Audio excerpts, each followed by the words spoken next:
Hello everyone, welcome to channel RJ studies. Constitution series में आप सभी का स्वागत है। आज से हम अपने जो आर्टिकल्स है कॉन्स्टिट्यूशन के वो स्टार्ट करने वाले हैं। लेकिन बिफोर स्टार्टिंग विद दैट आपको कुछ चीजें इंपॉर्टेंट है वो बता दूं। दैट इज आर्टिकल जो है हमारे टोटल कॉन्स्टिट्यूशन में वो 448 आर्टिकल्स है इन प्रेजेंट, ठीक है।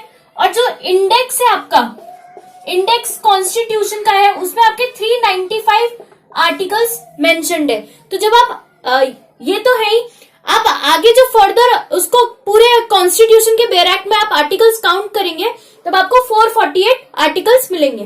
तभी काउंट करके देखना, आपको पता चल जाएगा। नेक्स्ट एक इंपॉर्टेंट चीज ये है कि जहां पर भी हम पार्ट लिख रहे हैं और उसको रोमन नंबर में मेंशन्ड है तो आपको रोमन में ही लिखना है। आपको उसे 1 नंबर या 2 नंबर इसमें कन्वर्ट नहीं करना है। इट्स रॉन्ग, ठीक है। ये चीज गलत है। इसके आपके जब आप ग्रेजुएशन ईयर्स में भी होते हैं तब आपके मार्क्स कटते हैं और आपके एग्जाम जो जुडिशरी में भी है मार्क्स कटते हैं। प्लस सिमिलरली जब आपका जो सीपीसी के ऑर्डर्स है, सीपीसी के ऑर्डर्स भी सारे रोमन में लिखे गए हैं। लाइक जैसे ऑर्डर 40 अपॉइंटमेंट ऑफ रिसीवर, ठीक है, तो इसको रोमन में लिखा गया है और सारे ऑर्डर्स जो है उनका रोमन सीरीज है। तो इनको भी कभी भी नंबरिंग फॉर्म में मत लिखना, ये इससे आपके मार्क्स कटते हैं, ठीक है। तो ये चीज कॉन्स्टिट्यूशन में भी अप्लाई हो रही है और जितने भी एक्ट्स है, लाइक आईपीसी के जो चैप्टर्स है वो भी रोमन में है, सीआरपीसी के जितने भी चैप्टर्स है वो भी रोमन में है। तो उनको सबको आपको रोमन में ही मेंशन करना है। Now we are starting with article 1 to 4। आज जो हम टॉपिक्स करेंगे वो है आपके आर्टिकल 1 to 4 करेंगे। Next is integration of princely states को देखेंगे, ठीक है। और जो बेसिकली जो आपके आर्टिकल 1 to 4 है वो आपके स्टेट्स और टेरिटरीज से रिलेटेड है। तो इनके फेवर में जब हमने स्टेट्स क्रिएट करे थे तो दो तीन कमीशन भी आए थे। That is Dhar commission, JPV committee and Fazal Ali commission. हम उन्हें भी देखेंगे आज, ठीक है। और ये जो सीरीज है कॉन्स्टिट्यूशन की सीरीज है और जो भी लेक्चर्स होंगे वो थोड़े से बड़े होने वाले हैं बिकॉज मैं आपको पूरा पढ़ाऊंगी जो भी जिधर से भी आ रहा है। लाइक इट्स नॉट कम्प्लीटली कि आपका सिर्फ बेयर एक्ट रीडिंग होगा, नहीं। आपका टेक्स्ट बुक से भी जैसे कमेंट्स लिखे हुए होते हैं टेक्स्ट बुक में, जो भी आर्टिकल आपका है उसके नीचे कमेंट्स होते हैं, तो हम सारे उनके नोट्स बनाते हुए प्रॉपर्ली अपनी स्टडीज करेंगे। तो आपको पेशेंस बनाए रखना है। अगर लेक्चर बड़ा हो रहा है तो आप उसे पूरा स्टडी कीजिए, इससे आपके सारे कंसेप्ट क्लियर हो जाएंगे, ठीक है। अब स्टार्ट करते हैं हमारा।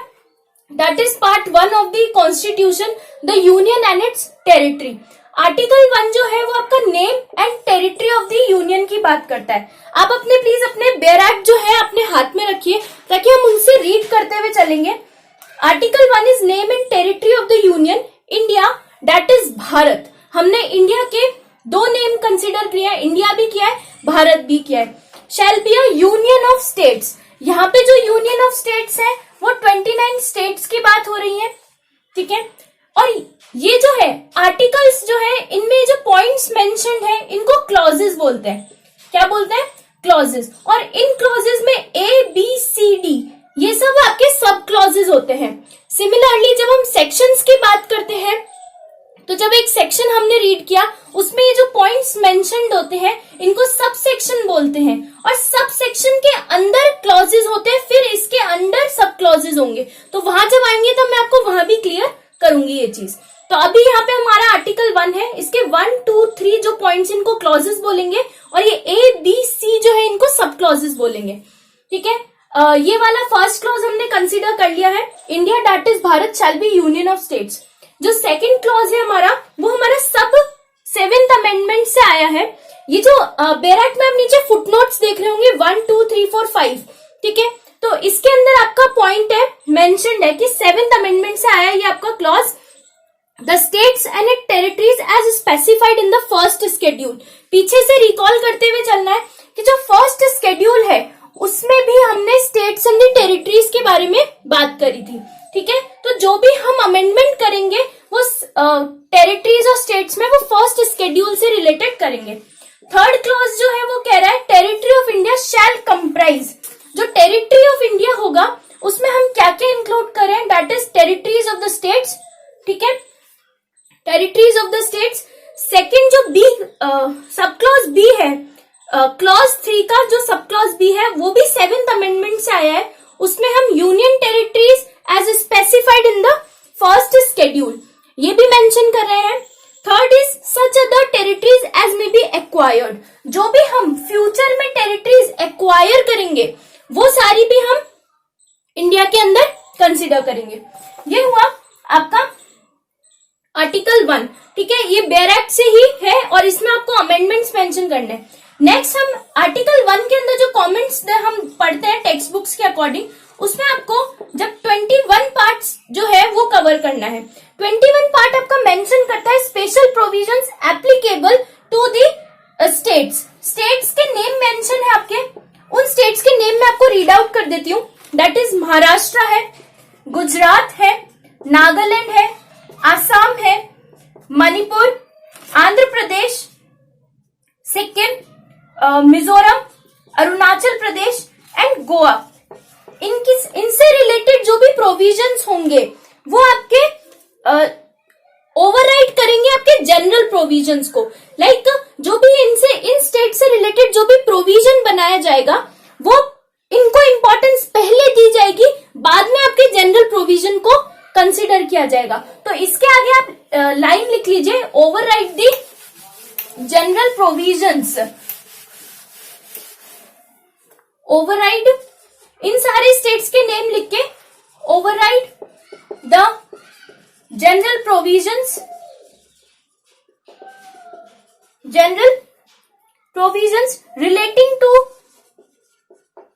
relating to states as a class। इन सारे स्टेट्स को एक क्लास कंसीडर किया है, इनसे रिलेटेड जो भी इनके स्पेशल प्रोविजंस होंगे वो ओवरराइड करेंगे आपके जनरल प्रोविजंस को। प्लस हम आर्टिकल 1 to 4 पढ़ते हुए हम स्केड्यूल जो है, स्केड्यूल स्पेलिंग्स मिस्टेक हो सकती है लिखने में, क्योंकि बोलना और लिखना साथ ही साथ चल रहा है मेरा। स्केड्यूल्स जो है आपके 5th एंड 6th शेड्यूल को भी हम कंसीडर करेंगे। 5th और 6th शेड्यूल में आपके जो ट्राइबल एरियाज के लिए और शेड्यूल्ड एरियाज के लिए स्पेशल प्रोविजन बनाए गए हैं।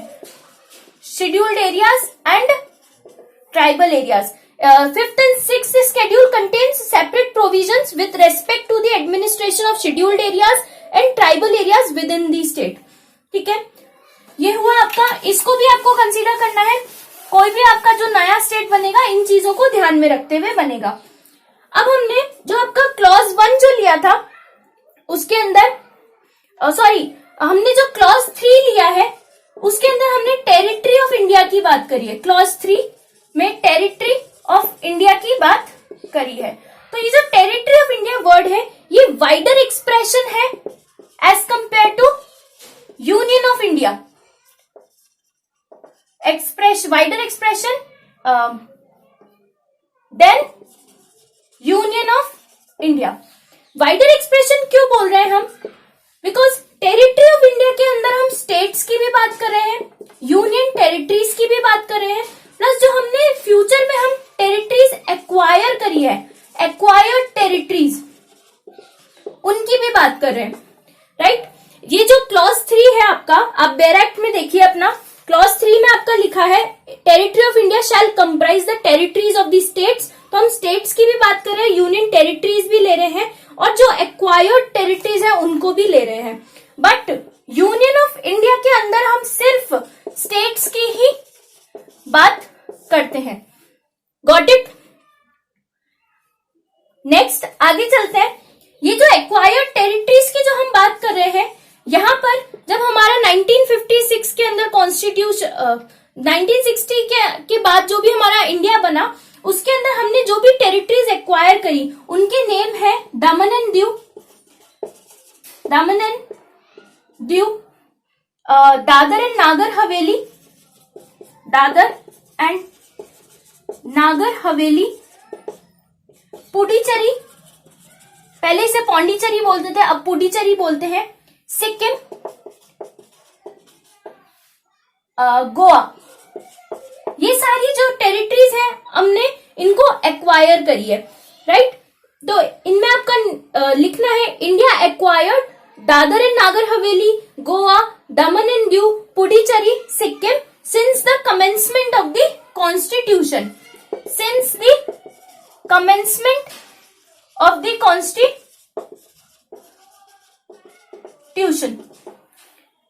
Next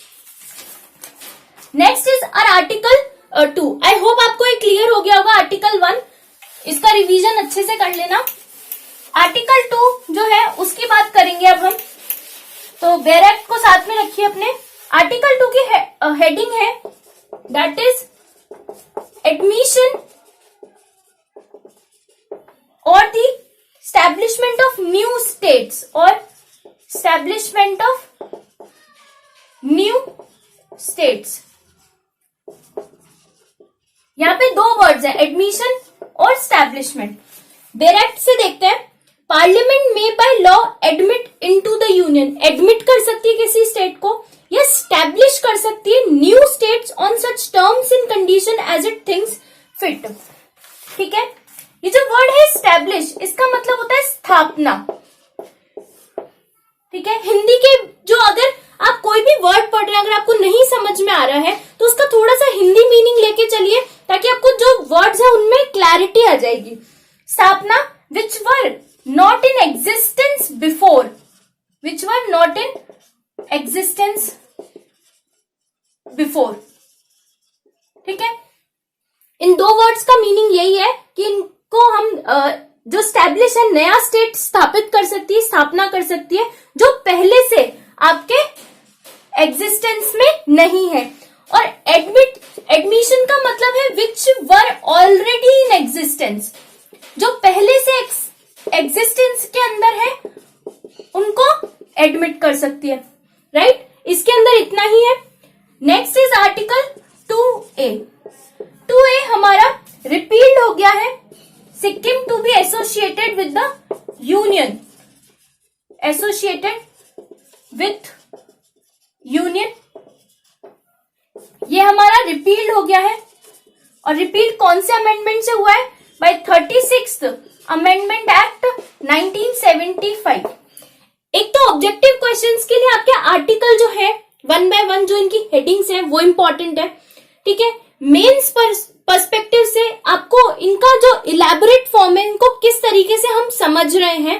बेयर एक्ट की लैंग्वेज तो इंपॉर्टेंट है ही, लेकिन हम इसके कमेंट्स में क्या क्या लिख रहे हैं वो इंपॉर्टेंट है. प्लस जैसे ये आर्टिकल है ये रिपील हो गया है, तो समटाइम्स आपके किसी भी एग्जाम में ये कौन से अमेंडमेंट से रिपील हुआ है ये पूछ लिया जाता है. ठीक है. तो आपको ये भी पता होना चाहिए. नेक्स्ट इज आपका आर्टिकल 3. आर्टिकल 3 जो है उसकी थोड़ी सी लंबी सी लाइन है, that is formation of new states and alteration of areas, boundaries और names of the existing states. ठीक है. Formation of new states, alteration of the boundaries, alteration of areas, boundaries and names of the existing states. जो existing states है उनके आप name change कर सकते हो. तो ये जो चीज है, जैसे दिल्ली का नेम नॉर्मल था पहले, बाद में उसको national capital of territory of Delhi बोल दिया है. ठीक है. तो ये जब मैं आपको नेक्स्ट वीडियो बनाऊंगी जिसमें हम जो भी नए स्टेट्स बने हैं 1956 के, वो उनके सबके आपको नेम बताऊंगी ईयर वाइज, कौन सा स्टेट कब बना. राइट. तो जो हम आर्टिकल 3 है उसको पढ़ रहे हैं. आर्टिकल 3 जो है फॉर्मेशन ऑफ न्यू स्टेट्स की बात कर रहा है. इसकी रीडिंग कीजिए. पार्लियामेंट में बाय लॉ, पार्लियामेंट ही ये काम करेगी. Form a new state by separation of territory from any state.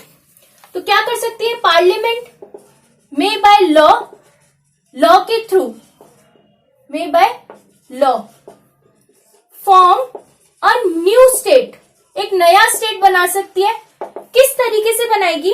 Bye separation of territory from any state, जो कोई पहले स्टेट बना हुआ है उसकी टेरिटरी को सेपरेट करके, या बाय यूनाइटिंग 2 और मोर स्टेट, 2 या 2 से ज्यादा स्टेट्स को यूनाइट करके एक कंबाइन एक स्टेट बना दिया जाए, या फिर पार्ट्स ऑफ द स्टेट्स, और by uniting any territory to a part of any state, या फिर कोई भी टेरिटरी है उसको एक स्टेट में मर्ज कर दिया जाए.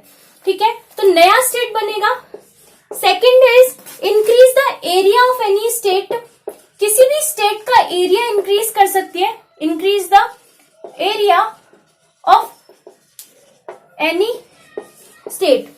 Next is diminish the area of any state. Diminish का मतलब होता है कम कर सकती है, कम करना। अगर पार्लियामेंट को लगता है किसी स्टेट जो बहुत बड़ा हो रहा है उसमें एडमिनिस्ट्रेशन में दिक्कत आ रही है, तो उसको पार्ट्स में डिवाइड कर सकती है, डिमिनिश कर सकती है उसका area. Next is alter the boundaries, alter the boundaries of any state. Alter का मतलब तो समझ में आता होगा, लाइक ये कोई भी बाउंड्री है, इसको या तो कम कर सकती है इधर, या फिर उसकी बाउंड्री को एक्सीड कर सकती है, या तो कम कर सकती है या फिर एक्सीड कर सकती है, ऑल्टर कर सकती है। ठीक है, जैसे हम कोई भी क्लॉथ पहनते हैं तो जो लाइन उसमें चल रही है, तो जो टेलर का क्या काम करता है, उसको कम भी कर सकता है, या फिर अगर आपकी टाइट है तो आपको लूज भी कर सकता है, तो दोनों चीज कर सकता है वो, तो ऑल्टर। ठीक है, next is alter the name of any state. यहाँ पे हमने बाउंड्रीज की बात करी, अब alter the name of any state. इसका एग्जाम्पल मैंने आपको बताया, दिल्ली था, दिल्ली को बाद में national capital territory of Delhi बोला जाता है, एनसीटी दिल्ली, राइट। ये नेक्स्ट वीडियो में डिस्कस करेंगे कौन कौन से स्टेट्स हैं।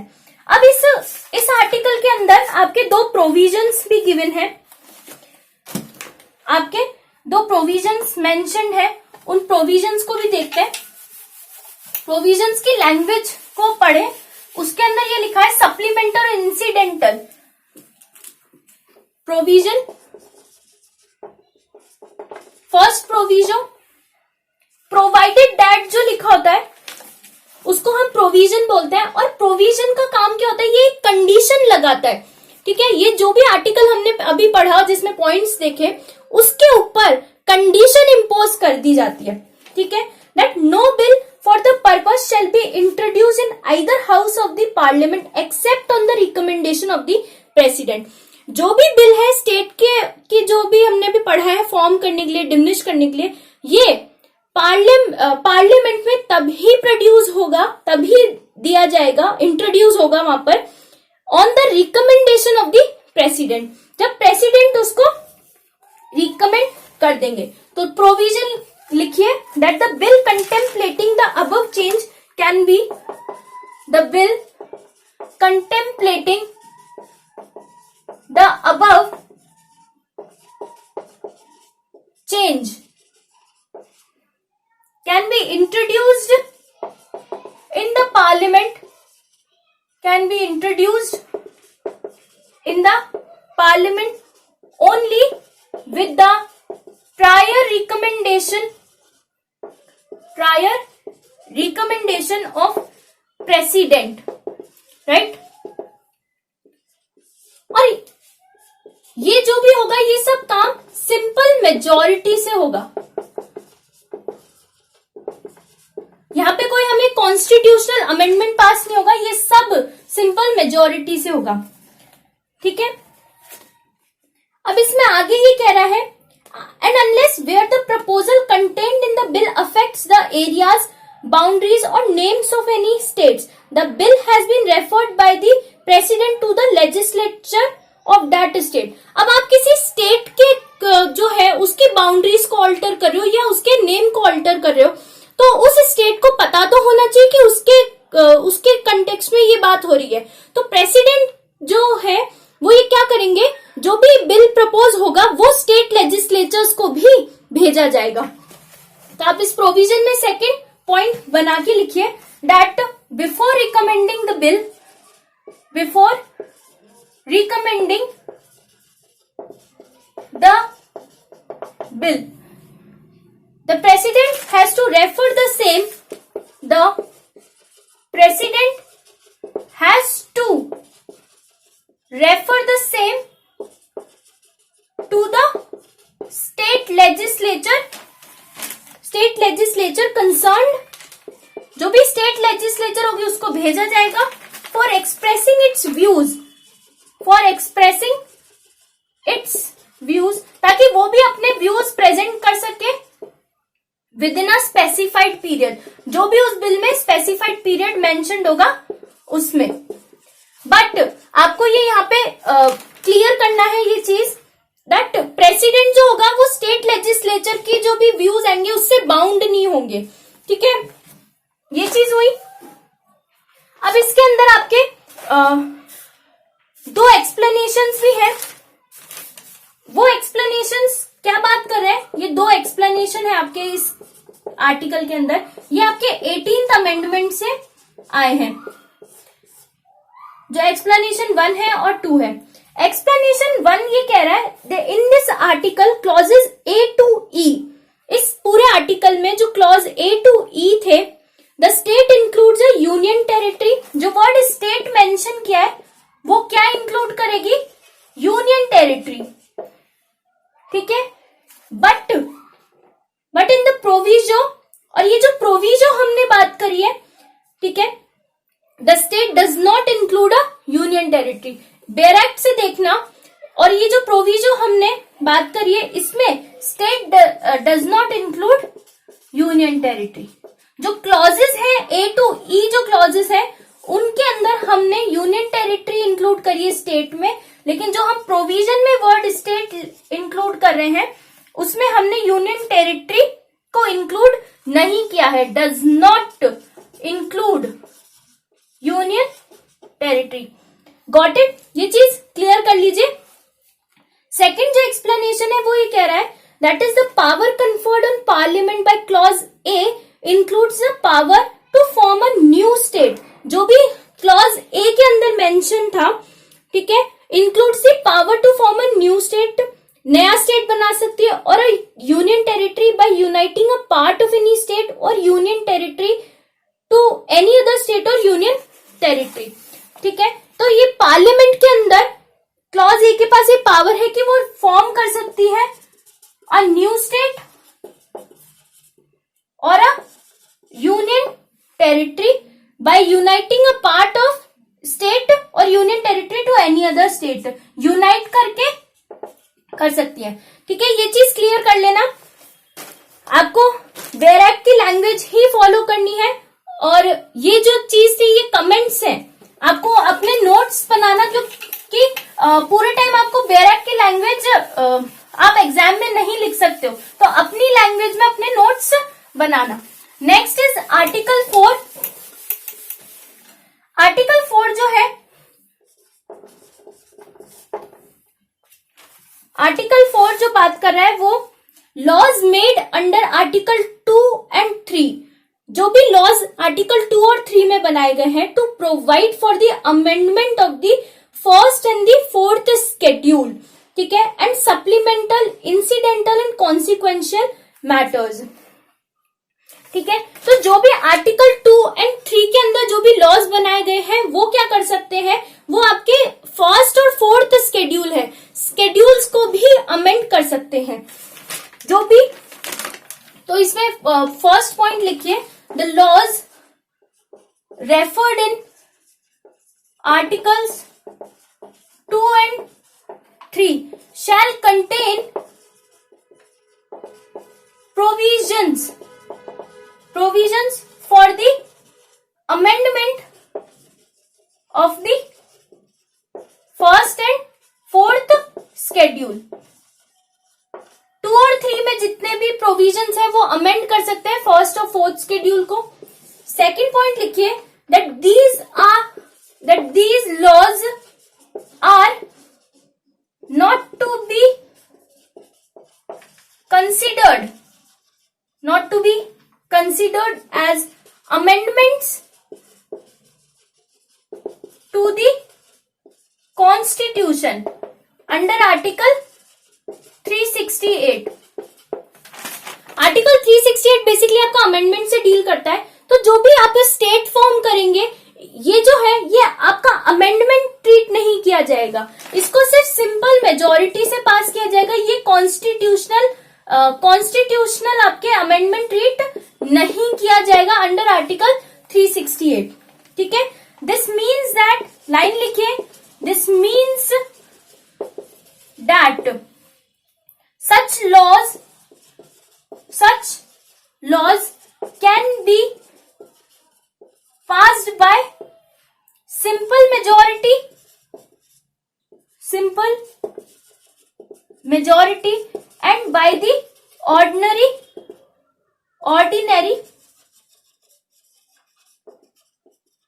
legislative process, right?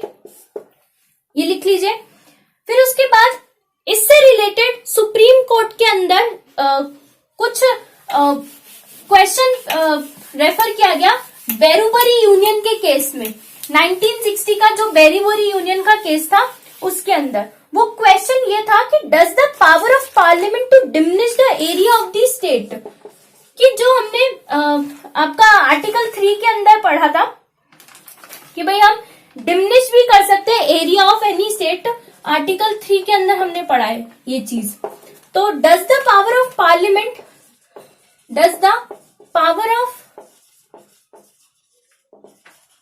Parliament to diminish the area of a state under article 3 include, क्या ये भी इंक्लूड करता है? एक क्वेश्चन पुट अप किया गया, include also the power to cede Indian territory to a foreign country, कि भाई आप डिमिनिश कर रहे हो किसी भी स्टेट की टेरिटरी को, तो क्या आप उस स्टेट के टेरिटरी को अलग करके आप किसी फॉरेन कंट्री के फेवर में भी ट्रांसफर कर सकते हो क्या? ये क्वेश्चन आपका पुट अप किया गया सुप्रीम कोर्ट में। ये बेसिकली आपका केस है बेरूबरी यूनियन का केस, उसके अंदर हेल्ड हुआ, उसके अंदर ये क्वेश्चन आया। तो सुप्रीम कोर्ट ने हेल्ड किया, supreme court held that power of the parliament to diminish the area of any state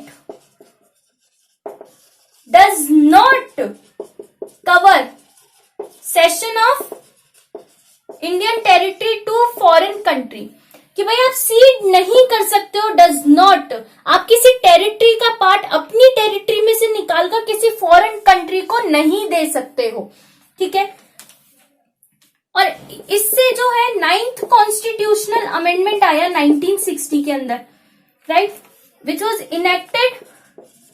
enacted to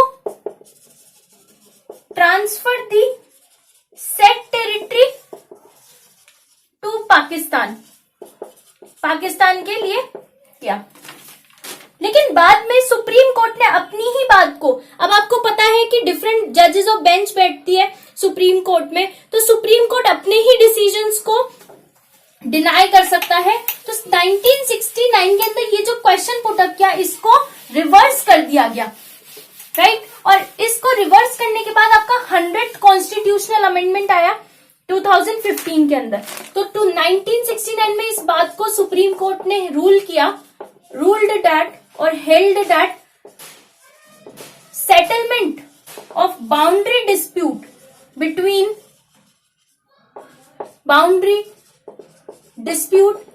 between India and another country does not require a constitutional amendment. It can be done by executive action. ये executive action से ही होगा, इसके लिए कोई भी constitutional amendment नहीं चाहिए, as it does not involve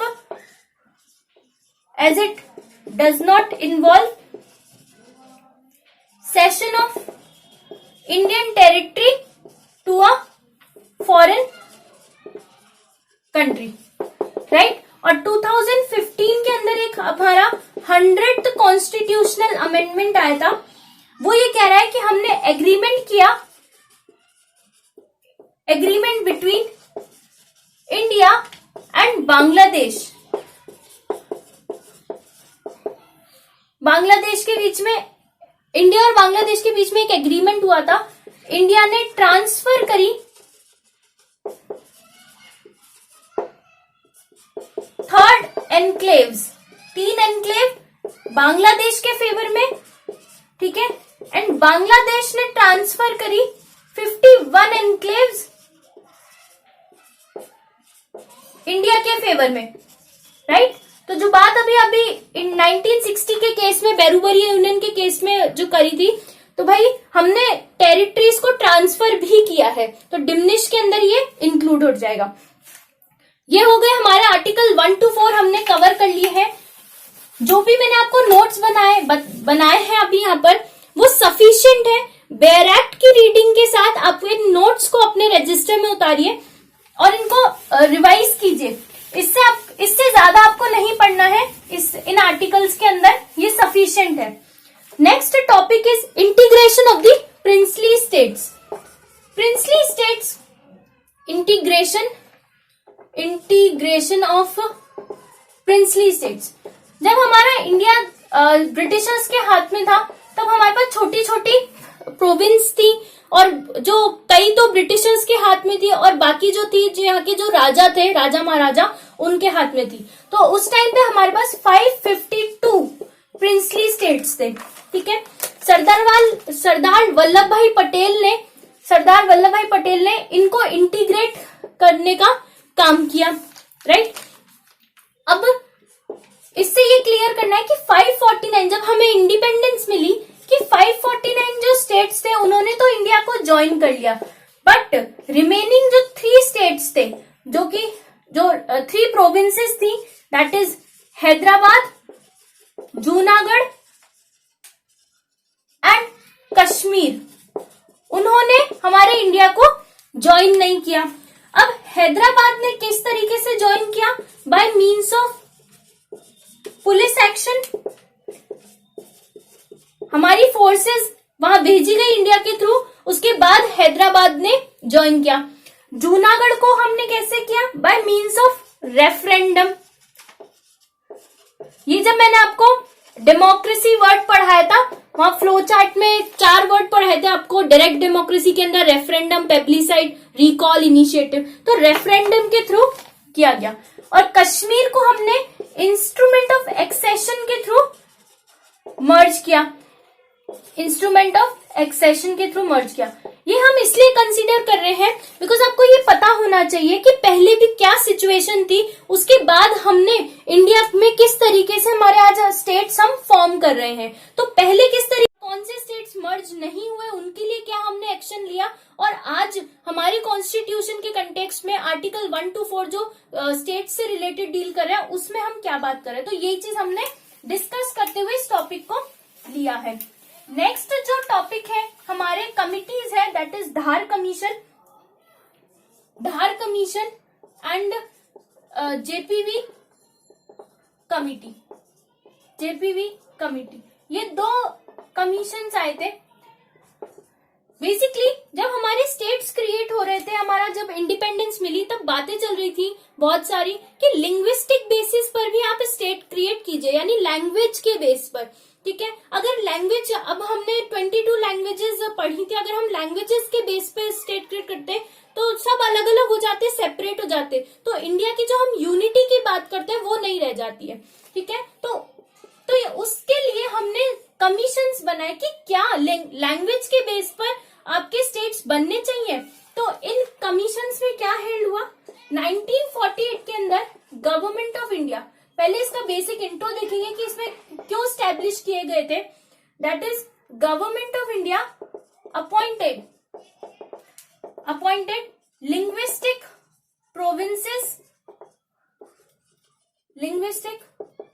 provinces commission under the chairmanship of, एक कमीशन लेके आए लिंग्विस्टिक प्रोविजंस के लिए under the chairman of SK Dhar इसके चेयरमैन थे। ये बेसिकली आपके जो ऑब्जेक्टिव्स क्वेश्चन है उसके अंदर आपका ये पूछ लिया जाता है, एक तो ये कमीशन कौन से ईयर में आया, 1948 के अंदर आया, और जो इनके चेयरमैन थे एसके धार, ठीक है। प्लस आपको इस कमीशन का नेम पूछ लिया जाता है कि इस कमीशन को किस चीज के लिए अपॉइंट किया था। ठीक है, तो ये है अपॉइंटेड लिंग्विस्टिक प्रोविंसेस। लिंग्विस्टिक यानी लैंग्वेज के बेसिस के लिए स्टेट कोई क्रिएट होगा तो उसके लिए ये कमीशन आया। अब इस कमीशन ने अपनी रिपोर्ट सबमिट करी दिसंबर 1948 के अंदर एंड रिकमेंडेड दैट, क्या रिकमेंड किया, that reorganization of states on the basis of administrative convenience rather than linguistic factor। इस कमीशन ने ये हेल्प किया कि हम जो भी हमारा स्टेट हम क्रिएट करेंगे वो एडमिनिस्ट्रेटिव कन्वीनियंस को देख के ही क्रिएट करेंगे, ना कि लिंग्विस्टिक फैक्टर्स, यानी लैंग्वेज को हम बेस नहीं बनाएंगे, हम एडमिनिस्ट्रेटिव कन्वीनियंस से क्या समझते हो कि जैसे हमारा इंडिया है उसमें जो स्टेट है, ठीक है, एक स्टेट को एडमिनिस्टर करना, उसके ऊपर जो एडमिनिस्ट्रेशन गवर्नमेंट स्टैब्लिश करती है, जो कंट्रोल है वो बहुत बड़ा हो रहा है। ठीक है, और उसको उस स्टेट्स के ऊपर एडमिनिस्ट्रेट करना गवर्नमेंट को मुश्किल हो रही है, तो उस स्टेट को छोटे छोटे पार्ट्स में आपको डिवाइड कर दिया जाएगा। ठीक है, जिससे उसका एडमिनिस्ट्रेशन जो है वो सही से हो सके, राइट। और एक आई हमारी जेपीवी कमिटी। जेपीवी कमिटी देख लेते हैं, ये तो धार कमीशन देखा हमने। Next is JPV committee. JPV committee के अंदर 3 पर्सन्स थे। जेपीवी, एक तो जवाहरलाल नेहरू थे, जवाहरलाल नेहरू जी, एक हमारे वल्लभ भाई पटेल थे और एक हमारे पट्टाभी सीतारमैया थे। ये 3 मेंबर्स के नेम पे ही इस कमीशन का नेम मेंशन कर दिया है। इस कमीशन में क्या बात आई, दैट अप्रैल 1949 के अंदर अप्रैल 1949 के अंदर ये कमीशन आया। इसमें हेल्प किया, इट रिजेक्टेड लैंग्वेज को इंपॉर्टेंस नहीं दी गई as the basis for reorganisation of the states. ठीक है, इसमें भी यही बात बोली गई कि भाई हम लैंग्वेज के बेसिस पे कोई भी स्टेट क्रिएट नहीं करेंगे, बट हमारी कंट्री में कंटिन्यूअसली क्योस हो रहा था कि भाई हमें लैंग्वेज के बेसिस पे स्टेट चाहिए। ठीक है, तो गवर्नमेंट ऑफ इंडिया को फोर्स किया गया इन अक्टूबर 1953 के अंदर। Government of India in October 1953 was forced to create first linguistic state। और इसके बाद इन कमीशंस की रिकमेंडेशंस के बाद भी गवर्नमेंट ऑफ इंडिया को इतना फोर्स किया गया कि लिंग्विस्टिक बेस पे हमने एक स्टेट स्टैब्लिश किया, that was Andhra, right, known as Andhra state. Andhra आ गया, समझ में आ गया ये चीज कि क्यों हम कमीशंस लेके आए। इन कमीशंस की रिकमेंडेशन क्या थी, इनकी रिकमेंडेशंस कि लिंग्विस्टिक बेसिस पे स्टेट नहीं करना चाहिए, लेकिन कंट्री में क्योस ही इतना ज्यादा था कि अक्टूबर 1953 के अंदर हमें एक स्टेट लिंग्विस्टिक बेसिस पे लेके आना ही पड़ा, दैट इज आंध्रा स्टेट। इसके बाद एक फजल अली कमीशन भी आया है जो कि इम्पोर्टेंट है। फजल अली का भी नेम पूछ लिया जाता है कि किस कंटेक्स्ट में हम पढ़ रहे हैं, वहां पे आपको मेंशन किया जाएगा। तो फजल अली कमीशन, ये भी स्टेट्स के कंटेक्स्ट में ही है। ठीक है, तो फजल अली के अंदर अब जब हमने एक आंध्रा स्टेट क्रिएट हो गया है हमारा, तो और बाकी स्टेट्स को भी लगा कि नहीं, हमारी लैंग्वेज के बेस पे भी स्टेट क्रिएट होना चाहिए। तो creation of Andhra state intensified the demand from other regions for creation of states। बाकी के जितने भी स्टेट है वो भी बोलने लगे कि भाई लिंग्विस्टिक बेस पे हमारे लिए भी एक स्टेट, हमारी लैंग्वेज के बेस पे अलग से स्टेट किया जाए on the basis of linguistic इसके अंदर 3 member states reorganisation commission under the chairmanship of Fazal Ali, under the chairmanship of Fazal Ali. तो आपसे बेसिकली ये पूछा जाता है ऑब्जेक्टिव्स के अंदर कि फजल अली कमीशन किसके लिए था, तो रीऑर्गेनाइजेशन ऑफ स्टेट्स के लिए आया था ये कमीशन, राइट। इसके अंदर इट एक्सेप्टेड, फाइनली यहां पर इस कमीशन ने एक्सेप्ट कर ही लिया कि language is important, accepted language as the basis of reorganisation. Language को हमने कंसीडर कर लिया कि हाँ भाई लैंग्वेज के बेस पे भी आपका स्टेट क्रिएट होना चाहिए, राइट। बट इस थ्योरी को रिजेक्ट किया गया कि वन लैंग्वेज के बेस पे एक स्टेट क्रिएट होगा, नहीं, ये चीज नहीं फॉलो किया जाएगा। वन लैंग्वेज वन स्टेट का कॉन्सेप्ट रिजेक्ट हुआ, राइट। Got it. इस कमीशन का नेम आपको मेंशन करना है, ये क्यों आया, रीऑर्गेनाइजेशन ऑफ द स्टेट्स के लिए, ठीक है। और इसने क्या डिनाई किया, एक लैंग्वेज एक स्टेट, ये वाला प्रपोजल डिनाई कर दिया। तभी तो हमारे साउथ में जो स्टेट्स है वो लैंग्वेज के बेस पे क्रिएटेड है, ठीक है। और मिक्सचर मिलता है आपको स्टेट्स के अंदर, लाइक गुजरात जो है वहां पे भी गुजराती स्पोकन पीपल रहते हैं, लेकिन ऐसा नहीं है कि और दूसरे स्टेट्स के जो लोग हैं हिंदी स्पोकन वो नहीं रह सकते, वो भी आप जाते हैं तो गुजरात जुडिशरी भी आप प्रिपेयर करते हो, लेकिन वहां पे एक लैंग्वेज का पेपर भी आपका आता है, पंजाब के अंदर भी आता है, ठीक है। इन सब की वजह से ये चीजें मर्ज हो रही है, मिक्स हो रही है। That's it for today. Next video में हमने नेक्स्ट वीडियो के अंदर जितने भी नए स्टेट्स बने हैं, that is new states and union territories जो भी बने हैं आफ्टर 1956 के बाद, उनके नेम हम देखेंगे, जैसे गोवा, दमन, दीव, इनको कब हमने मर्ज किया इंडिया में, किस डेट को मर्ज किया, और दिल्ली जो है एनसीटी दिल्ली किया, उसको कौन सी डेट को किया, उन सब की एक लिस्ट बना के मैं आपको नेम बताऊंगी। प्लस इंपॉर्टेंट केस लॉज देखेंगे वहां पर भी, जो मैंने आपको बताया था। ये वीडियो ऑलरेडी इतनी लंबी हो गई थी, तो मैंने इसको ये वाला केस लॉ का जो पोर्शन है, जो गोलकनाथ का केस है आपका, AK गोपालन का केस है, उनके जो ईयर्स है, री बैरूपीरी यूनियन का, राइट, ये मैं आपको नेक्स्ट वीडियो में बताऊंगी। So stay tune with me, और आप अपनी स्टडीज जुडिशरी से रिलेटेड करते रहिए। और ये जो बेसिकली ये जो आपके आर्टिकल्स हैं, इनको आपको आज में सिर्फ आर्टिकल पढ़ना है, और ये जो पूरे नोट्स हैं इन्हीं को पढ़ना है, इससे ज्यादा इसमें कुछ नहीं है पढ़ने का। इन्हीं से आपके ऑब्जेक्टिव क्वेश्चंस बनेंगे। आर्टिकल्स का सीक्वेंस आपको ध्यान रहना चाहिए।